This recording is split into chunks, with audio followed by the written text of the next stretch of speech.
I've gone to Benin and our neighbors a couple of times, many times, trying to see if we can agree. There's an established protocol of transit of goods, which is an ETLS, this is not our creation, it's an ECOWAS creation, which says all goods, first and foremost, you cannot transit goods from another country through another country to your own country. So I'll give an example.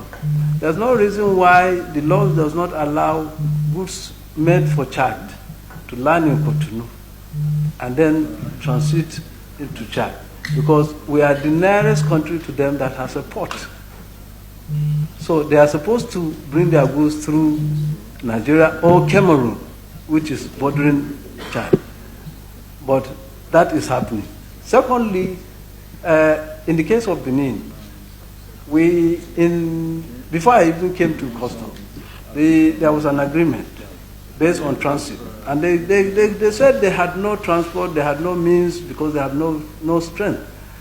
Then Nigerian Customs Service, government asked Nigerian Customs Service to give them 10 brand new headers. And the essence is for them to escort all transit goods that lands at their shore to the customs of Nigeria at our own border. And they did that for 1 week and stopped. And since then, right now that I'm talking, there are over 10 to 20 million tons of rice in Benin Republic, pavo rice. They don't eat pavo rice. They don't consume pavo rice. There are 12 million people. Even if they do, that is just too much for them. That rice is destined to come to Nigeria. We have banned the importation of rice through our borders. As a matter of fact, we have literally banned the importation of rice to Nigeria because for the past 3 years, no Form M has been given for importation of rice.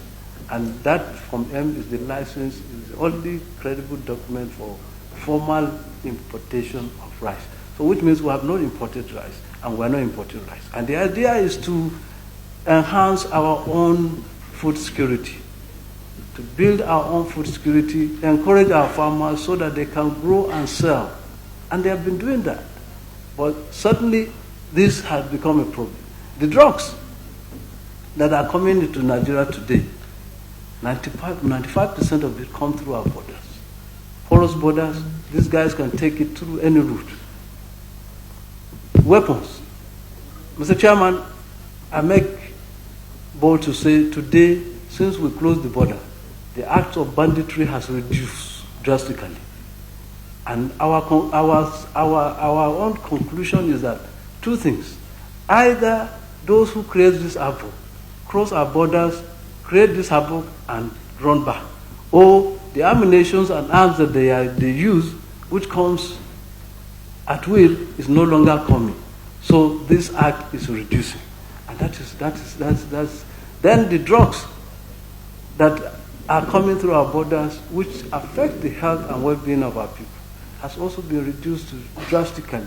So we felt we must compel our neighbors to agree to sign the documents that will enable us to execute the exact letter of the protocol on transit.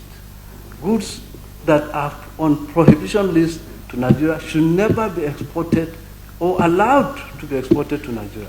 So if, for instance, youth clothing, which is completely total prohibition, if Benin allows youth clothing because they use it, they should not, under the protocol, allow the export of youth clothing into Nigeria.